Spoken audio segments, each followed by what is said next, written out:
मंगलमय मंगल करण वीतराग दे ज्ञान, नमो गाहि जाते बड़े हरिहंतादिमान। करि मंगल करि हो महा ग्रंथ करण के काज, जाते मिले समाज सब पावे निज पद राज, पावे निज पद राज। मोक्ष मार्ग प्रकाशक नामक यह ग्रंथ है आचार्य कल्प पंडित प्रवर टोडरमल जी की ऐतिहासिक रचना, एक अमर कृति। युगों युगों तक इस कृति के आधार पर उन्हें याद किया जाता रहेगा। इस महान ग्रंथ के मंगलाचरण की चर्चा करने के उपरांत पंच परमेष्ठियों की चर्चा हम यहाँ कर रहे थे कि भाई जो नमोकार मंत्र तुमने बोला है वो नमोकार महामंत्र अर्थ समझ करके बोला है कि ऐसे ही बोला है, तो समझो एक बार जिन्हें नमस्कार किया गया है वे कौन हैं। अरहंत, सिद्ध, आचार्य और उपाध्याय, इन चार परमेष्ठियों के स्वरूप की चर्चा हम अपेक्षित विस्तार से कर चुके हैं और आज साधु के स्वरूप की चर्चा हम यहाँ कर रहे हैं। कौन होते हैं साधु, कैसे होते हैं साधु, कैसे होते हैं महामुनिराज। यद्यपि सामान्य चर्चा तो मुनिराजों के संदर्भ में पीछे की जा चुकी है, आचार्य उपाध्याय साधुओं का सामान्य स्वरूप कह करके वो चर्चा तो कर चुके हैं, फिर भी आज साधु के संदर्भ में कुछ विशेष बात कहते हैं। देखिए जरा 4 नंबर का यह पेज है। पुनश्च, ग्रंथ खोल करके बैठना, जो लोग लाइव सुनते हैं वे भी। पुनश्च क्या कहते हैं, फिर क्या कहते हैं, इन 2 पदवी धारकों के बिना। कौन सी 2 पदवी धारक? पदवी है आचार्यों की, माने आचार्य नाम की एक पदवी है। वो आचार्य नाम की पदवी सबको नहीं होती, दी जाती है, प्रदान की जाती है। प्रधान पद प्राप्त करके मुनि संघ में नायक हुए हैं और जो संघ में पठन पाठन के अधिकारी हुए हैं वे उपाध्याय। तो कह रहे हैं इन 2 पदवी धारकों के बिना अन्य समस्त जो मुनि पद के धारक हैं तथा जो आत्म स्वभाव को साधते हैं वे साधु हैं। जो साधे वो साधु, आत्म स्वभाव को साधे वो साधु, जो साधना करे वो साधु। साधु की व्याख्या क्या है? जो साधना करे वो। अब आप सीरियस मत बैठो, साधुओं के स्वरूप की चर्चा चल रही है।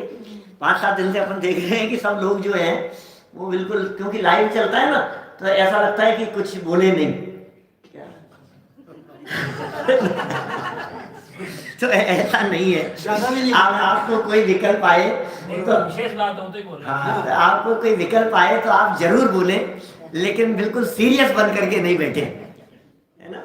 माने सीरियस बन करके बैठने में बड़ी कठिनता है।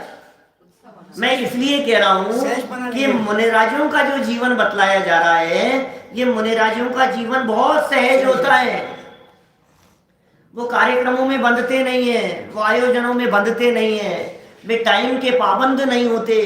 अरे अष्टमी और चतुर्दशी का दिन हो उसमें भी वे हरि सेवन कर ले वे तो कोई बाधा नहीं।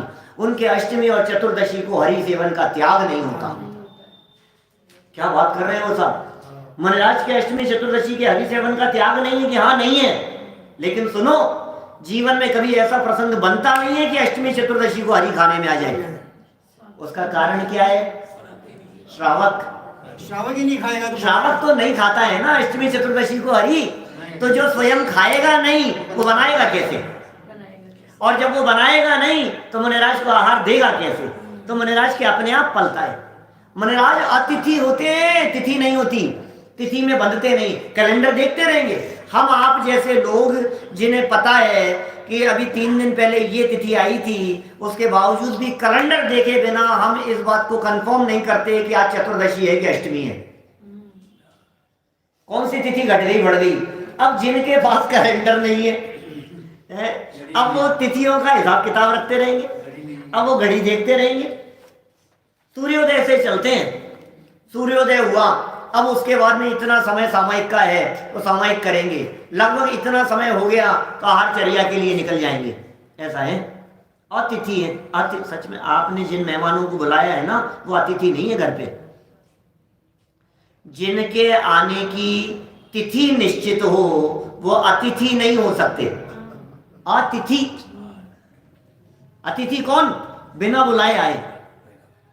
जिनके आने का नक्की नहीं हो और आ जाए तो मुनिराज ऐसे ही है, पता नहीं किसके यहाँ आर होगा, पता नहीं किसके यहाँ जाकर के उनकी विधि मिलेगी, कब हो जाएगा, कैसा हो जाएगा, इसलिए वो अतिथि है। जीवन अत्यंत सहज होता है मुनिराजों का। मुनिराजों के सहज जीवन से शिक्षा लेकर मैंने आपको सहज रहने की बात कही। अतिथि में टेंशन नहीं होता, अतिथि में टेंशन नहीं होता। अतिथि आ जाए तो भी माथे पे वजन नहीं होता। आ गए ठीक है, देखो पहले से पता हो ना कि कमर साहब आने वाले हैं परसों, तो फिर चालू हो जाती है तैयारी, घर की साफ सफाई चालू हो जाती है, मिठाई बन रही है, नमकीन बन रही है, क्या बनाएं, क्या मेनू बनेगा, क्या तैयारी होगी। एक कहता है ये बना लो, दूसरा कहता है ये बना लो। अब पहले से होता है तो सब चक्कर है, और अचानक आ जाए तो अब ठीक है, जो है सो भरोसा,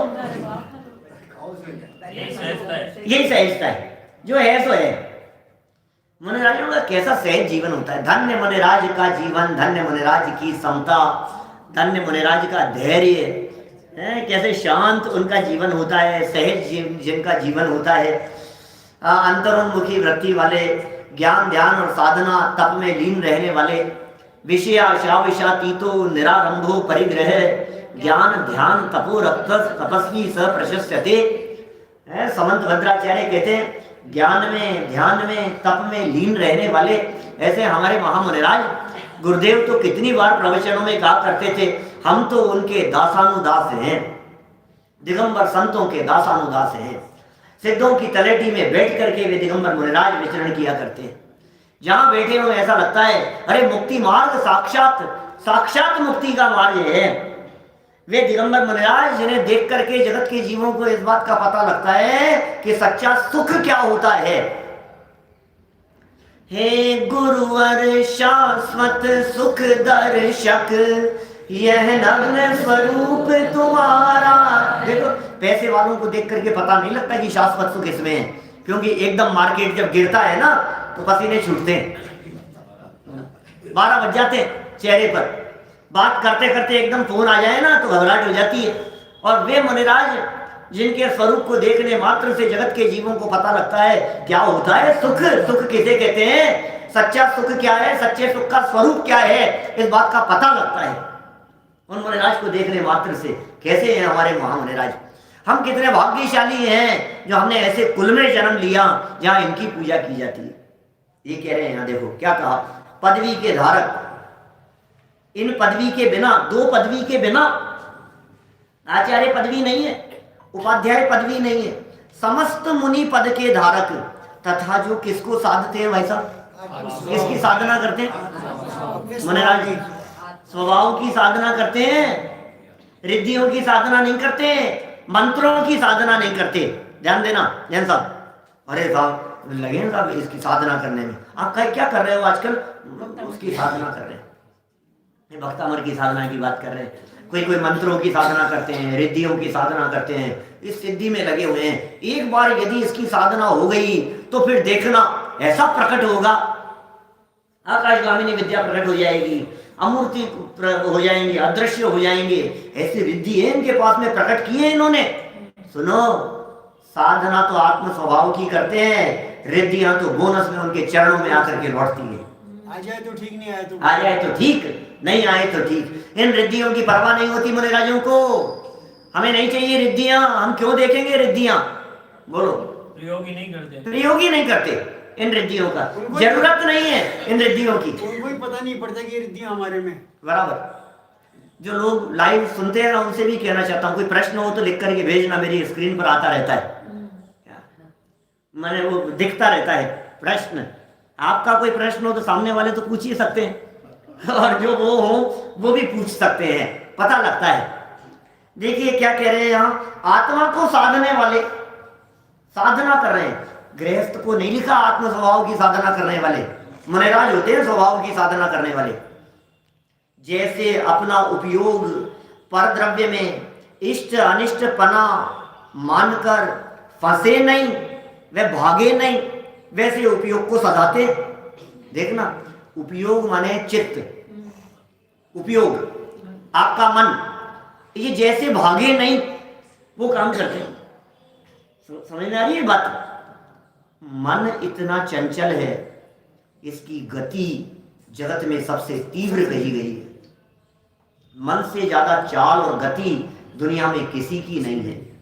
मन किस तेजी से दौड़ता है, यहाँ बैठे बैठे कब घर जाए, कब दुकान पर जाए, कब ग्राहकों से मिल आए, कब क्लाइंट से बात कर आए, कब किसको क्या करना है, बैठे बैठे शिखर जी जाए। और आप कहो तो बैठे बैठे अमेरिका, लंदन, जापान, रूस, फ्रांस, अफ्रीका, जहां चाहो वहां घूम आए। ये तो छोड़ो, बैठे बैठे विदेश क्षेत्र जाए, शिवन ने भगवान के पास जाकर के आ गए, सिद्धालय में सिद्धशिला पर जाकर के आ गए।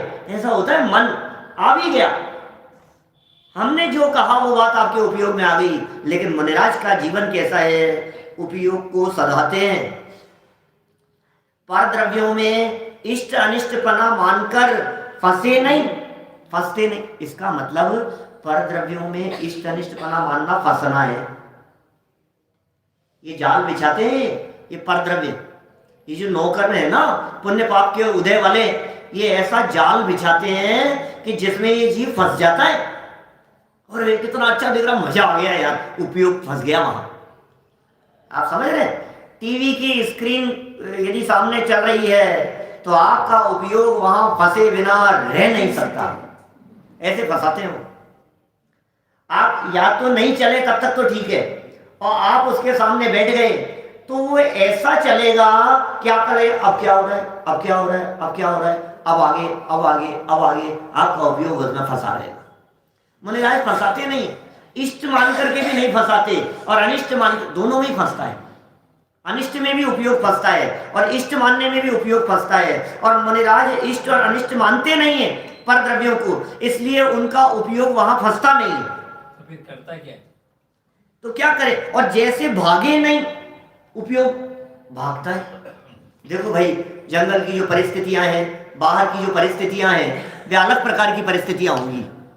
क्या अलग अलग तरह की परिस्थितियां होगी जंगल में। कभी क्या होगा, कभी क्या होगा, कभी मौसम अच्छा होगा, कभी वातावरण खराब होगा, कभी परिस्थितियां बिगड़ेगी, कभी कांटे होंगे, कभी जंगली जानवर होंगे, कभी कुछ होगा। एकांत में बैठे हैं, निर्जन स्थान पर बैठे हैं, गिरी गंधराओं पर बैठे हैं, किसी ऐसी जगह पर बैठे हैं, सूने मकान में बैठे हैं, कभी ऐसी जगह पर बैठे हुए हैं जहाँ पे खंडर जैसा है, जहाँ कोई नहीं रहता है, जहाँ बस्ती नहीं है, जहाँ आबादी नहीं है, जहाँ लोगों का चहल पहल नहीं है, आवागमन नहीं है। अब ऐसी जगह पर बैठे बैठे कभी डर ही लगने लगे, बादल गरजेंगे, बिजलियां चमकेगी, कभी कुछ होगा, कुछ भी हो सकता है। परिस्थितियां तो कैसी भी बनेगी ना, तो कहते हैं उपयोग को भ्रमाते ही नहीं है, उपयोग भागता नहीं है उनका। हमारा उपयोग तो सच सच बोलो, दिल पर हाथ रख करके कहना, प्रवचन सुनते सुनते उपयोग कितनी जगह चला गया। अभी उपयोग दौड़ रहा है कि नहीं इधर से उधर, बोलो भैया। कोरोना फैल रहा है, इनका ये हो गया, उनका ये हो गया, कितना किस तेजी से फैल रहा है कोरोना। सुनो, ये वायरस अभी का नहीं है जैन साहब, ये जो वायरस है, ये वायरस हमारे भी है। क्या? कौन सा? ये करो वाला वायरस, कोरोना। ये अनादिकालीन वायरस है जो लगा हुआ है, और इस वायरस के निकले बिना मुक्ति मिलती नहीं। नया थोड़ी चला ये नया थोड़ी ना चलाई। और आचार्य देव बार बार में कहते रहे, करो ना, करो ना, करो ना, क्या करो मत, करता मत बनो, करता धरता मत बनो। और ये फिर भी कहता है, नहीं मैं तो करूंगा, मैंने तो किया है, अच्छा किया सो मैंने किया। बोले ये वायरस लगा है तेरे, क्या ये खतरनाक बीमारी लगी हुई है तेरे। और जनागम ये कहता है, जितना करना है उतना मरना है, करने का नाम मरना है। मुनिराज को कुछ नहीं करना है, कुछ करना न धरना, मगन रहना। अरे कपड़े भी नहीं पहनना, बट कपड़े क्यों नहीं पहनते मुनिराज? मुनिराजों का जरूर बतला रहे हैं यहाँ, कपड़े क्यों नहीं पहनते भाई साहब? राग के बिना संभव नहीं है। राग की प्रवृत्ति के बिना, ये जो बटन बंद करने की जो प्रवृत्ति है ना, ये राग की है। ये बटन बंद करने की चेष्टा ये राग के बिना नहीं हो सकती। राग ही टूट गया है तो कैसे होगा बोलो। तन से जिसका अपनापन नहीं हो उसका कपड़ों से कैसे हो सकता है। शरीर में जिसका अपनापन नहीं हो वो कपड़ों के प्रति कैसे अपनापन हो सकता है उसका। ऐसे है मुनिराज। देखो जरा क्या कह रहे हैं यहाँ पर, उपयोग को भ्रमाते नहीं है, उपयोग भागे नहीं, ऐसे उपयोग को सदाते हैं और बाह्य में उसके साधन भूत, उपयोग की एकाग्रता के साधन भूत तपश्चरणादि क्रियाओं में प्रवर्तते हैं। ये साधन है। उपयोग नहीं भ्रमे, सब कुछ तो उपयोग को कहीं तो लगाना पड़ेगा ना। जैसे कहते हैं देखो, खाली दिमाग शैतान का घर। अब मुनिराज का तो खाली दिमाग है, न तो कमाना है, न बनाना है, न खाने पीने का टेंशन विकल्प है, न बिजनेस का है, न काम धाम का है, न परिवार का है। अब बताओ, अब मुनिराज को यदि किसी भी प्रकार का कोई विकल्प नहीं है तो फिर उनका तो खाली दिमाग है, तो शैतान का घर। नहीं, धोखे में मत रहना। क्या खाली नहीं है, उनके उपयोग में उनका ज्ञायक बसता है, खजाना है उनके पास में। उनके उपयोग में परमात्मा बसते हैं, उधर उपयोग को लगाते हैं। देखो बाह्य में उसके साधनभूत तपश्चरणादि, किसके साधनभूत? आत्म स्वभाव की साधना के साधन, उसके साधनभूत तपश्चरणादि क्रियाओं में प्रवर्तते हैं। तपश्चरण में प्रवर्तते हैं, तपश्चरणादि क्रियाओं में प्रवर्त रहे हैं, ये क्रियाएं हैं। तथा कदाचित भक्ति में भी और बंधन आदि कार्यों में भी प्रवर्तते हैं। हमें कोई ऐतराज नहीं है मुनिराज भक्ति करे तो, लेकिन भक्ति का अर्थ चवड़ लेकर के नाचते रहे, ए भाई इसे भक्ति नहीं कहते। मुनिराजों के मूल गुणों में है 6 आवश्यक, 7 शेष गुण। 6 आवश्यक जानते हैं आप? समता, वंदना, स्तुति, ये मुनिरा प्रतिक्रमण, स्वाध्याय, विसर्ग, ये ध्यान, ये है उनके आवश्यक। समता संहारे, स्तुति उतारे,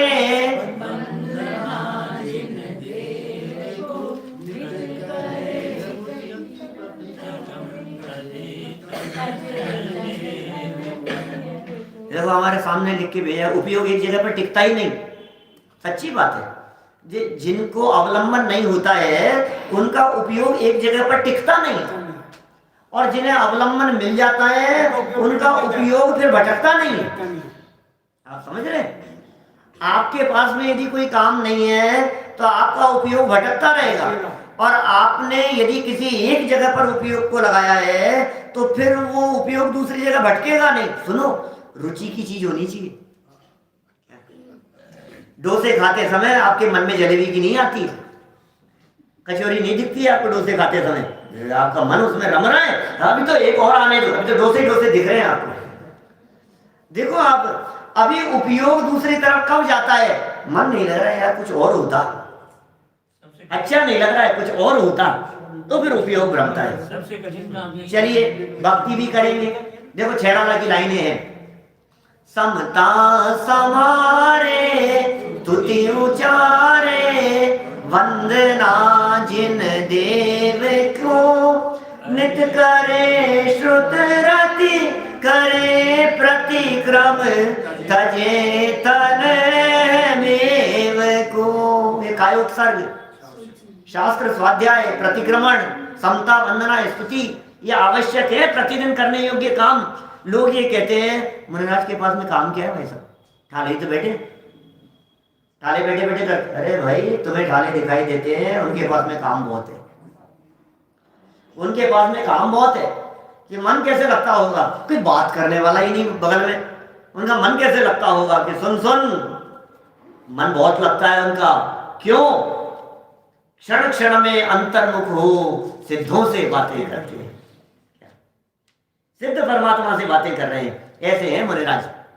क्या है भाई साहब मुनिराज का जीवन? ऐसा लगता है हमारे को, जिनके पास में सब कुछ है वो चक्रवर्ती, जिनके पास में सब कुछ है वे इंद्र, नरेंद्र, हेमेंद्र, जिनके पास में सब कुछ है वे राजा, और जिन्होंने सब कुछ त्याग कर दिया वे महाराजा। कुछ नहीं है वो नहीं, कुछ नहीं होना अलग बात है, पाप कर्म की वजह से भी कुछ नहीं होता, लेकिन जिन्होंने सब कुछ त्याग कर दिया वो महाराजा जिनके पास में सब कुछ है, वो उनके चरणों में झुकता है जिन्होंने सब कुछ त्याग कर दिया है।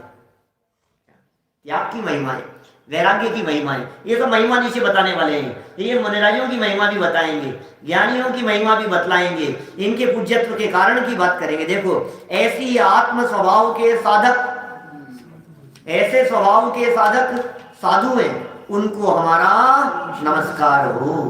क्या ऐसे आत्म स्वभाव के साधक मुनिराज हैं, ऐसे सर्व साधुओं को हमारा बारंबार नमस्कार हो। तीन लोक में तो होते ही नहीं है, मध्य लोक में ही होते हैं मुनिराज।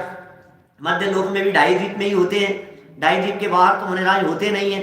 तो जहां जहां विराजमान है, सर्व मुनिराजों के चरणों में हम भाव पूर्वक वंदन करते हैं।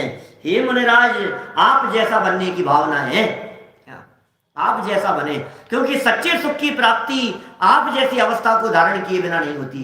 मुनिराज भोगते सुख की खान। आत्मानुशासन की पंक्तियां हैं। निर्धन जन धन बिना दुखी, और तृष्णा से दुखमय धनवान, सभी भोगते कष्ट मात्र, मुनिराज भोगते सुख की खान। अबे जी वैसा का पद्यानुवाद है।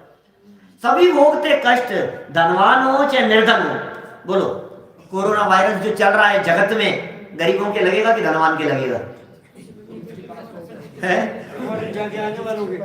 बोलो, और ज्ञानियों के लगता है कि अज्ञानियों के लगता है? अज्ञानियों के लगता है। ज्ञानी जीव अपने आप को देह से भिन्न मानते हैं, उन्हें वायरस नहीं लगता, उन्हें बीमारी नहीं होती। बीमारी ये नहीं है कि वायरस लग गया, बीमारी ये है कि वायरस मेरे लग गया, ये बीमारी है। बीमारी मिथ्यात्व की है। क्या ये कह रहे हैं? साधु परमेश्वरी का निश्चित कितना काल है? चला गया सामने से, ऐसा कुछ प्रश्न था आगे। साधु परमेश्वरी का काल कितना है? अंतर्मूर्त होता है 6ठे-7वें गुणस्थान का काल। अंतर्मूर्त में 6ठा-7वां गुणस्थान घूमते रहते, झूलते रहते, 6ठे से 7वें में, 7वें से 6ठे में। 6ठे गुणस्थान में 7वें में आने की भावना होती है। 7वें में यदि गए तब तो ठीक, और 7वें में जाने का पुरुषार्थ नहीं हुआ तो नीचे गिर जाता है गुणस्थान। अभी ये कह रहे हैं शुभ उपयोग में रहने का काल कितना? अगर उससे ज्यादा रहे तो, अंतर्मूर्त से ज्यादा यदि शुभोपयोग में रहे तो नीचे चला जाएगा। ऐसा ही है बिल्कुल। अंतर्मूर्त में यदि शुद्धोपयोग नहीं हो ना तो नीचे गुणस्थान गिर जाए, ऐसी अवस्था है, ऐसा ही है स्वरूप। और 7वें गुणस्थान से ऊपर चढ़ने का प्रयास रहता है निरंतर। वर्तमान में तो 7वें गुणस्थान से ऊपर की स्थिति बनती नहीं, 6ठे-7वें गुणस्थान तक की स्थिति बनती है। कह रहे तो अंतरंग दशा है। देखिए, ऐसे आत्म स्वभाव के साधक साधु हैं, उनको हमारा नमस्कार हो। चलिए, क्यों पूज्य है भाई साहब? महान क्यों हुए? ऐसा क्या है? हम क्यों पूजे उनको? टोडरमल जी साहब एक बात बतलाइए, आपने इन पंच परमेश्वरियों को नमस्कार क्यों किया? इनमें ऐसा क्या था कि आपने इनको नमस्कार किया? गुजब तर्क दिया है। चलो छोड़ो भाई पंच परमेश्वरियों की बात, एक बात बतला रविंद भैया, हम किसी के आगे झुकते हैं तो क्यों? हम किसी को पूज्य माने, महान माने तो क्यों? कोई विशेषता होगी। क्या विशेषता होगी भाई साहब? अरे बहुत पैसे वाले हैं, क्या बात कर रहे हो आप? सुनो सुनो सुनो, पैसे वाला महानता और पूज्यता का आधार नहीं होता, क्योंकि हमने दुनिया में पैसे वालों के लिए लोगों को ऐसा कहते हुए सुना है, पैसे वाला है तो होगा अपने घर में, होगा अपने घर में होगा। तो किस आधार पर महान होता है? आपको महिमा किस चीज की आती है जगत में? तो टोडरमल जी ने इतना प्रैक्टिकल बात की है कि सुनो, दुनिया में कौन महान होता है? 2 बातें। क्या कह रहे हैं? देखो, मैं यहीं से पढ़ रहा हूं टोडरमल जी की पंक्तियां। टोडरमल जी है अपने सर पर विराजमान। देखिए, इस प्रकार इन अरहंतादिक का स्वरूप है सो वीतराग विज्ञानमय है। मंगलमय मंगल करण वीतराग विज्ञान, नमो ताहि जाते भये अरहंतारि महान। अरहंत क्यों महान थे? सिद्ध क्यों महान थे? आचार्य उपाध्याय साधु क्यों महान थे? वीतराग विज्ञान, वीतराग विज्ञानता के कारण महान थे साहब। ध्यान देना, एक एक शब्द कितना मार्मिक है। तो इनका जो स्वरूप है वो वीतराग विज्ञानमय है। अभी अभी वीतराग विज्ञानमय स्वरूप है के क्या कहना चाहते हैं, ध्यान देना क्या बात कह रहा हूं। सुनो, यदि पंच परमेष्ठियों के स्वरूप में से वीतराग विज्ञानता को निकाल दो तो कुछ नहीं बचेगा। क्या माने वीतराग विज्ञानता ये मूल बात है, उनमें से यदि वीतराग और विज्ञान माने विशेष ज्ञान ये निकल गया, ये नहीं है, तो फिर कुछ ऐसा नहीं है उनमें जो उनकी महानता का कारण बने। उस ही के द्वारा उस वीतराग के द्वारा, उस विशेष ज्ञान के द्वारा अरहंताधिक स्तुति योग्य महान हुए हैं। वीतराग विज्ञान के द्वारा स्तुति योग्य हो गए हैं, महान हो गए हैं। यदि वीतरागता है तो उनकी महानता है, और विशेष ज्ञान है तो महानता है। क्योंकि अब तर्क सुनो, क्यों है? क्योंकि जीव तत्व की अपेक्षा तो सर्व ही जीव समान है। आप जैसे वैसे हम, जैसे अनंत वैसे हम, जैसे सिद्ध वैसे हम, जैसे हम वैसे तुम, एक ही बात है, कोई फर्क नहीं है, सब एक समान है। हम में और आप में कोई फर्क नहीं है। जीवत्व बने की अपेक्षा से तो सर्व जीव समान है। जो निगोदिया, तीन इंद्रिय, पंचेंद्रिय, चार इंद्रिय, गधा, घोड़ा, कुत्ते, बिल्ली सब एक समान है। देव, नारकी, मनुष्य, त्रियन सब समान है। कैसे? जीव तत्व की अपेक्षा, जीव तत्व की अपेक्षा तो सर्व ही जीव समान है, परंतु रागादि विकारों से, सुनना, वे ज्ञान की हीनता से तो जीव निंदा योग्य होते हैं। अब बताओ, सब जीव समान थे, आप इनकी निंदा क्यों कर रहे हो, इनका अपमान क्यों कर रहे हो? आपकी निगाह से क्यों उतर गए ये? बोलो क्या कारण है? कोई व्यक्ति आपकी निगाह से क्यों उतर गया? एक व्यक्ति बहुत महान बनकर के कहीं बैठा हुआ है, बहुत गजब है, हम कहते हैं ना, कोई व्यक्ति बैठा हुआ है, महान है, अरे क्या साधना इनकी दिखाई दे रही है, ओहो, अरे साहब धन्य है, साहब धन्य है, तो इनके गजब, इनका वैराग्य देखो, इनका वैराग्य कितना गजब का है, बैठे हैं ध्यान से। अब जैसे ही उन्होंने बोलना शुरू किया तो पता लगा कितने पानी में, अरे यार कुछ नहीं, इतना से पता नहीं, लो क्या हुआ, ज्ञान की हीनता से निंदा योग्य हो गए। समझ रहे हैं आप? इसलिए ये जो कहा है ना, जगत में जो कहावत चलती, मौनम मूर्खस्य आभूषणम, क्या ये जो हमारी दुकान है ना, ये दुकान का ताला खुलता है तो पता लगता है इस दुकान में माल कैसा है। तो ये जवान है ना, ये दुकान का ताला है।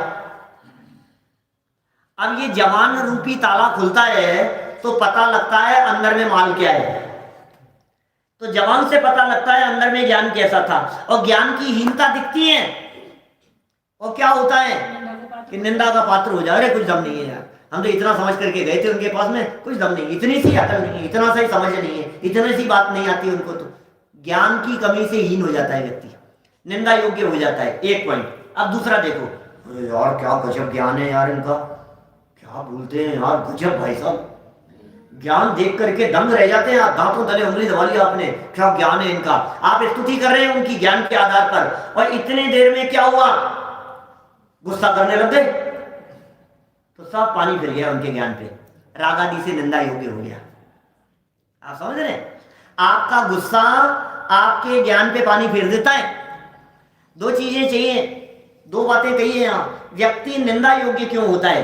रागादि विकारों से निंदा योग्य होता है। रागादि विकारों में क्या क्या लेना? कुशील, व्यभिचार, चोरी, हिंसा, पाप, झूठ, बेईमानी, ये सब विकार हैं। राग आदि विकारों में ये सारी बातें लगाना। जिसके जीवन में राग द्वेष, आप किसको अच्छा मानते हो भाई साहब? एक व्यक्ति तो वो है जो व्यक्ति सबसे समान का व्यवहार करता है, ठीक है, और एक व्यक्ति वो है जो भेदभाव करता है। आपको कौन पसंद है? अरे यार मुझे पसंद नहीं है यार, ये पार्शियलिटी करते हैं, ठीक नहीं, अच्छा नहीं। टीचर कौन अच्छे बोलो? जो सबको समान देखे, सबको एक समान, भेदभाव नहीं करे। कॉपी, अब जब हम इस तरह की बात कहते हैं कि रागादि की मंदता से, रागादि की हीनता से महानता होती है, तो दुनिया में लोग ऐसे हैं भाई साहब जो ये कहने लगते हैं, यार आप रागादि के अभाव और बातें तो वीतरागता की करते हो, और सबसे ज्यादा राग द्वेष तो तुम ही फैलाते हो, नहीं फैलाते हो? इनको पूजो, इनको मत पूजो, इनको वंदन करो और इनको मत करो, ये नमस्कार करने योग्य है और ये नहीं है। ये सारा राग द्वेष का खेल तो तुम लोग फैलाते हो, जबरदस्ती की बातें करते हो इस तरह की। हमारे कोई राग द्वेष नहीं है, हमारे को कोई राग द्वेष नहीं है, हम तो सबको मानते हैं, सबको पूजते हैं, सबके चरणों में हमारा मस्तक झुकता है, सब समान है। कि सुन भाई, तू एक बात समझ ले, वीतरागता किसका नाम है? वीतरागता इसका नाम नहीं है कि सबको समान मान लेंगे। जो जैसा है उसे वैसा स्वीकार करने का नाम वीतरागता है। क्या क्लास में जो टीचर विद्यार्थियों को पढ़ा रहा है, एग्जाम हुआ, किसी का फर्स्ट डिवीजन आया, किसी की फर्स्ट पोजीशन आई, कोई फेल हो गया, कोई थर्ड डिवीजन पास हुआ, कोई कैसा हुआ, कोई कैसा हुआ, किसी के कम नंबर आए, किसी के ज्यादा आए। अब बोलो, जिनके कम आए वो कहेगी यार ये तो भेदभाव करते हैं, हमने भी उतनी फीस दी थी, हमने भी उतने पैसे दिए थे, हमने भी रोजाना क्लास अटेंड की थी, हम भी क्लास में बराबर बैठते थे, अटेंडेंस देख लो मेरी फुल है, एक भी अटेंडेंस कम नहीं है, मेरी उपस्थिति बिल्कुल कम नहीं है। ये क्या करते हैं? ये तो गलत है इनका। सुनो, गलत वो है जो सबको समान नंबर दे देगा। समझ में आ रही है बात? जो जैसा है उसके साथ वैसा व्यवहार किया जावे, उसे ईमानदारी कहते हैं। हम कहते हैं जो नमस्कार करने योग्य है उन्हें नमस्कार करे, और जो नहीं करने योग्य है उन्हें नहीं करे, इसका नाम वीतरागता है। सुनो, असली वीतरागता से पूज्य है पंच परमेष्ठी, ज्ञान की वजह से पूज्य हैं। दुनिया में कौन कौन महान, बोलो? ज्ञान और वैराग्य, दो बातें कह रहे हैं टोडरमल जी साहब। ज्ञान और वैराग्य, ये दो चीजों का ऐसा कॉम्बिनेशन है जो जिसके पास में मिल गया वो व्यक्ति फर्श से अर्श पे पहुंच जाएगा, दुनिया में महान हो जाएगा, दुनिया में पूजा जाएगा। सुनो, असली वीतराग और विज्ञानता की बात तो छोड़ो अभी, ये तो भेद विज्ञान, ये तो आंतरिक ज्ञान है, अंतरोन्मुखी ज्ञान है, और सच्चा वैराग्य है। जिन्हें सच्चा वैराग्य नहीं है और जिन्हें आत्मा का सच्चा ज्ञान नहीं है, ऐसे लोगों में भी थोड़ी सी ज्ञान की टेक्निक स्पेशल दिखाई दी, विशेषता, और थोड़ी सी उनके व्यवहार और बातों में ऐसा दिखाई दिया कि जो जातिवाद का निषेध करते हैं, छुआछूत का निषेध करते हैं, भेदभाव का निषेध करते हैं, ऐसे जगत के लोगों को भी दुनिया महान बना देती है, जय जयकार करने लगती है। जगत में जो भी आपको पूज्य दिख रहा है ना, जो दिख रहा है, कोई जाति धर्म संप्रदाय वाला हो, अभी टोडरमल जी उसकी बात नहीं कर रहे हैं, ये असली वीतराग विज्ञानता की बात कर रहे हैं, ये उसकी बात नहीं कर रहे हैं। लेकिन दुनिया में आपको कौन कौन महान दिखाई दे रहा है? इंजीनियर, आप इंजीनियर एसोसिएशन के अध्यक्ष रहे ना, आप हो अभी भी शायद, क्या पूरे ऑल इंडिया इंजीनियर एसोसिएशन के बहुत बड़े पद पर हैं आप। तो मैं आपसे पूछता हूं, आपकी महानता किस आधार पर? आपके ज्ञान के आधार पर। कोई दूसरे इंजीनियर जो इंजीनियरिंग कर रहा है वो आपके आकर के चरण क्यों छूता है? अरे भाई साहब, इनका ज्ञान। कोई समझ लो आप राजनीति के क्षेत्र में है, तो वो राजनीति के क्षेत्र में महान क्यों है? उसका ज्ञान। भाई साहब, इनके अनुभव की कीमत है, इनके ज्ञान की कीमत है। ज्ञान है तो लोग चरणों में आकर के पढ़ते हैं, और साथ में वैराग्य भी हो तो कहना ही क्या। इन दोनों में से एक भी चीज कम हो, सामने आ जाए, ज्ञान तो बहुत था और इन्होंने क्या पाप किया सामने आया, तो फिर क्या हुआ? बोले सब धुल गया, किसी काम नहीं आया। तो देखो कितनी सुंदर बात कह रहे हैं टोडरमल जी साहब। रागादि विकारों से व ज्ञान की हीनता से तो जीव निंदा योग्य होता है। गुस्सा कर रहा है, झूठ बोल रहा है, ये तो हो गए रागादि विकार, और ज्ञान नहीं है, समझ नहीं है, तो निंदा योग्य हो जाता है। अभी बोलो, यहाँ इतनी बड़ी जो सभा लग रही है, मैं यहाँ किसी से पूछूं कि बोलो 5 पाप के नाम बतलाओ, और वो नहीं आए, तो बोलो मजाक बनती है कि नहीं? ये क्या होगा? इतनी सी बात नहीं आई, ए यार इतना फिर क्या इतने समय से सुन रहे हो आप प्रवचन? 7 तत्व के नाम यदि आपको पता नहीं है तो लोग हंसेंगे नहीं क्या? 5 साल से प्रवचन सुन रहे हो, 7 साल से प्रवचन सुन रहे हो, 7 साल से सुनते हुए 7 तत्व एक साल में एक तत्व याद नहीं कर पाए, तो निंदा योग्य हो जाता है ना व्यक्ति। तो ज्ञान की हीनता से निंदा योग्य हो जाता है। और रागादिक की अधिकता से निंदा योग्य हो जाता है। और अब उल्टा लगाओ इसको, तथा और रागादिक की हीनता से व ज्ञान की विशेषता से स्तुति योग्य हो जाता है। ये महानता बता रहे हैं। आप राग द्वेष नहीं हो, बेईमानी नहीं हो, झगड़ा नहीं हो, कलह नहीं हो, कषाएं नहीं हो। राग द्वेष के अंदर 25 कषाएं गर्भित हो जाती है। तो राग आदि की हीनता की बात कर रहे हैं। हीनता, अभी हीनता में ही पूज्य हो जाता है, तो जिनके अभाव हो गया वो तो पूज्य हो ही गए। क्या कितना प्रैक्टिकल बात कर रहे हैं। मुझे तो ऐसा लगता है टोडरमल जी ने, क्योंकि ये स्वयं का चिंतन है, ये किसी ग्रंथ की टीका नहीं है, ये किसी की व्याख्या नहीं है, मौलिक है, माने मौलिक है ये। एक प्रश्न आया था किसी का कल परसों इस तरह का कि मैंने कहा था ना वचनिकाओं का युग है, ये वचनिकाएं लिखी जा रही थी। ये वचनिकाएं क्या होता है? और शैलियां चला करती थी, ये शैलियां क्या होता है? शैलियां और वचनिकाओं में क्या अंतर है? वचनिकाएं लेखन है और शैलियों के अंदर मौखिक चलता है। शैलियां माने गोष्ठियां इस तरह की, कुछ लोग बैठे हैं, कुछ चर्चाएं चल रही है, एक व्यक्ति बोल रहा है, कुछ उसमें से प्रश्न कर रहे हैं, सामने से सुन रहे हैं, इस तरह की चर्चा वार्तालाप जो चला करती थी उसका नाम है शैलियां। और वचनिका माने है व्याख्याएं, देश भाषा में ग्रंथों का अनुवाद और कुछ थोड़ी सी व्याख्या लिखना, वो वचनिकाएं कहलाता था। ये वचनिकाओं का युग था टोडरमल जी का। ये जयचंद जी छाबड़ा साहब, सदाशिवदास जी कासलीवाल साहब, दीपचंद जी कासलीवाल साहब, इन लोगों ने कितनी वचनिकाएं लिखी है। ये सब अपने ज्ञान से महान। ज्ञान विराग दो चीजें, शक्ति ते विधि फल, भोगत पे विधि। समय दृष्टियों का भजन लिखा है दौलतराम जी ने। देखो क्या लिखते हैं यहाँ आगे, रागादि विकारों से वे ज्ञान की हीनता से जीव निंदा योग्य होता है। सच में आपकी ज्ञान की हीनता आपको अपमानित करेगी, ध्यान रखना। आप में भी ज्ञान नहीं है, जैसा ज्ञान तो ऐसे कितना हो सकता है, नहीं, अपने फील्ड का ज्ञान, अपने लेवल का ज्ञान वो जरूरी है आपको। आपके योग्य ज्ञान, आपके बराबर वालों के लेवल का ज्ञान, आपके आसपास वालों जितना ज्ञान यदि वो नहीं है तो आपको निंदा योग्य बना देगा, आप अपमानित महसूस करेंगे उसमें। तो ज्ञान की हीनता से जीव निंदा योग्य होता है। और अब उल्टा लगाओ, रागादि की हीनता और ज्ञान की विशेषता से स्तुति योग्य होता है।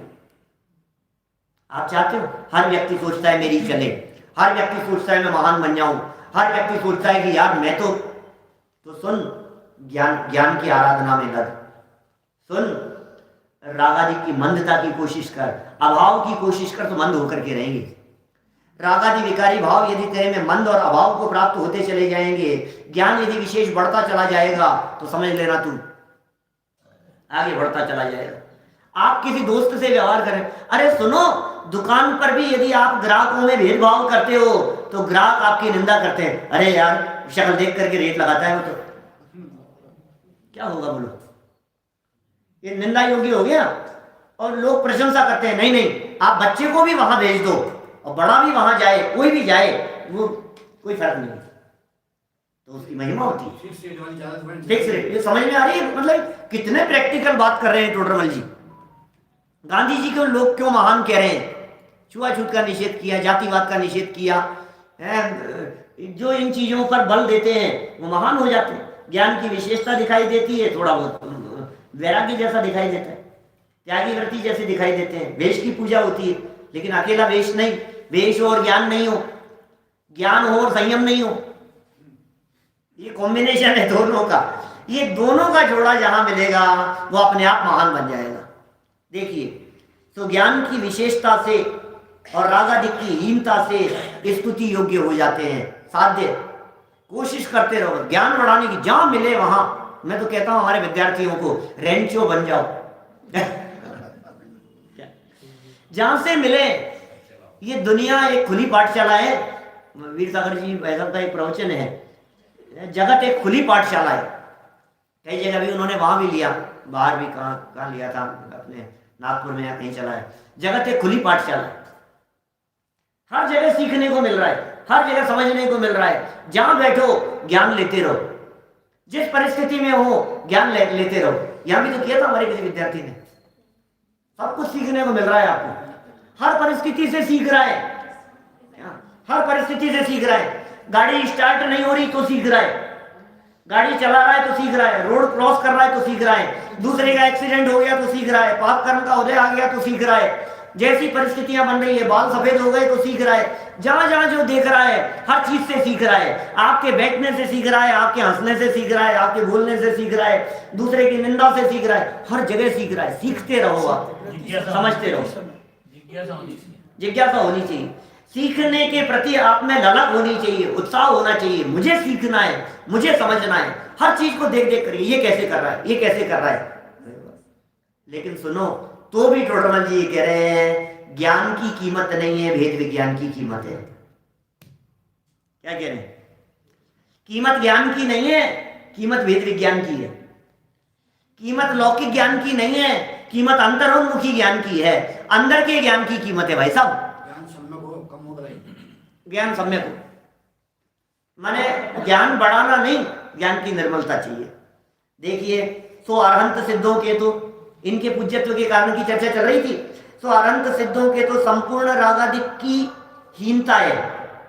अरहंत और सिद्धों के तो रंच मात्र भी राग नहीं है, और ज्ञान की विशेषता होने से संपूर्ण वीतराग विज्ञानमय भाव संभव है। अरहंत और सिद्ध पूरी तरह से वीतरागी हो गए, अरहंत और सिद्ध पूरी तरह से केवल ज्ञान को प्राप्त हो गए, ज्ञान की पूर्णता हो गई, तो उनके तो वीतराग विज्ञान में पूर्णता संभव है। कि साहब आचार्य उपाध्याय तथा साधुओं को ये क्यों पूज्य है?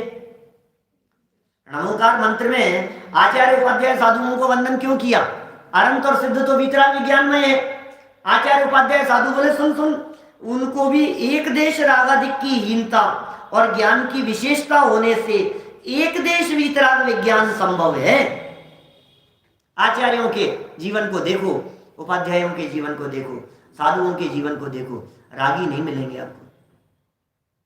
क्षेत्र के प्रति राग नहीं है, व्यक्ति के प्रति राग नहीं है, किसी काल के प्रति राग नहीं है, किसी पदार्थ के प्रति राग नहीं है, द्वेष भी नहीं है।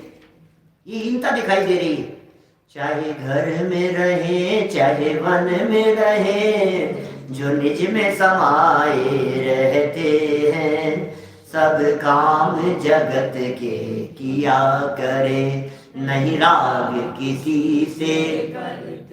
राग नहीं है, रागादिक की हीनता है। और ज्ञान सम्यक, मेरा नहीं उनका, उनका ज्ञान सम्यक हो गया है, उनका ज्ञान निर्मल हो गया है। बातों में भेद विज्ञान, भेद विज्ञान अमृत झरता है। मुख चंद्र ते अमृत झरे, ऐसे हैं हमारे महामुनिराज। बोलते हैं तो ऐसे लगता है कि बोलते ही रहे। उनके वचन जब खिरते हैं तो ऐसे लगता है हमारे महामुनिराज बोलते ही रहे। इनके मुख रूपी चंद्रमा से मानो अमृत झर रहा हो, ऐसा लगता है। ये कह रहे हैं भाई साहब, समझ में आ गई क्या बात? यहाँ ज्ञान की विशेषता होने से एक देश वीतराग विज्ञान वहां संभव है। इसलिए उन अरहंत आदि को स्तुति योग्य महान जानना। अरहंत आदि को क्यों महान जाने हम क्यों पूजे अरहंत भगवान को? अच्छा, इनके अलावा, अब इनके अलावा की बात करो, बोले इनके अलावा कोई महान होता नहीं। इन पंच परमेष्ठियों के अलावा हमारे यहाँ जगत में किसी और को महान कहा नहीं गया है। हमारे यहाँ लोक में 4 ही महान कहे हैं, कि अभी तो 5 कह रहे हो। 4 चत्तारी लोग उत्तमा, अरिहंता लोग उत्तमा, सिद्धा लोग उत्तमा, साहू, इसमें आचार्य उपाध्याय साधु गर्भित हो गए, और केवली पंडितो धम्मो लोग उत्तमो। इनके द्वारा बतलाया गया जो मार्ग है, इन 5 के द्वारा जो सीखने को मिल रहा है, जिस मार्ग पर चलकर इन जैसा बनने की विधि प्राप्त हो, बोले वो भी महान है। तो 4 बातें महान है, 4 के अलावा 5 की कोई महानता नहीं है।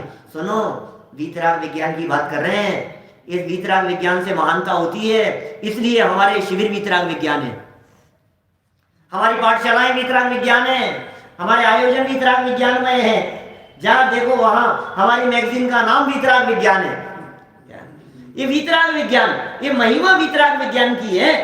क्या होता है वीतराग और क्या होता है विज्ञान? यहाँ विज्ञान का अर्थ साइंस नहीं है, विज्ञान का अर्थ टेक्नोलॉजी नहीं है, यहाँ विशेष ज्ञान है। और ज्ञान ज्ञान को जाने, उसे विशेष ज्ञान कहते हैं। ज्ञान गायक को नहीं जाने, उस ज्ञान को ज्ञान कौन कहे? क्या? सबको तो जाना, बोलिए। एक देश माने आंशिक, बहुत सुंदर आया ना। एक देश वीतराग विज्ञान संभव है। एक देश माने थोड़ा बहुत, एक देश माने आंशिक, माने इन मुनिराजों के जीवन में, आचार्य उपाध्याय साधुओं के जीवन में ज्ञान की विशेषता भी है, राग की हीनता भी है, लेकिन पूरी तरह नहीं है, थोड़ी बहुत है। तो जितना जितना ज्ञान निर्मल होता चला गया उतनी महानता बढ़ती चलेगी। जितना जितना राग कम होता चला गया, कषायें कम होती चलेगी, कषायों का अभाव होता चला गया, उतनी उतनी महानता बढ़ती चलेगी। राग की मंदता और ज्ञान की अधिकता और महान होते चले गए। ये इनकी पूज्यता का कारण पंडित जी साहब ने बतलाया है। इन बातों को ध्यान में रखकर हम इस पूज्यत्व का व्यवहार करें, इस पूज्यत्व को स्वीकार करें। इन पंच परमेष्ठियों को हमने यहाँ वंदन किया है। अब इन पंच परमेष्ठियों में कौन कौन शामिल हैं और क्यों शामिल हैं, इसकी बहुत मार्मिक चर्चा आगे की है, जिसकी चर्चा हम करेंगे कल। ज्ञानानंद स्वभावी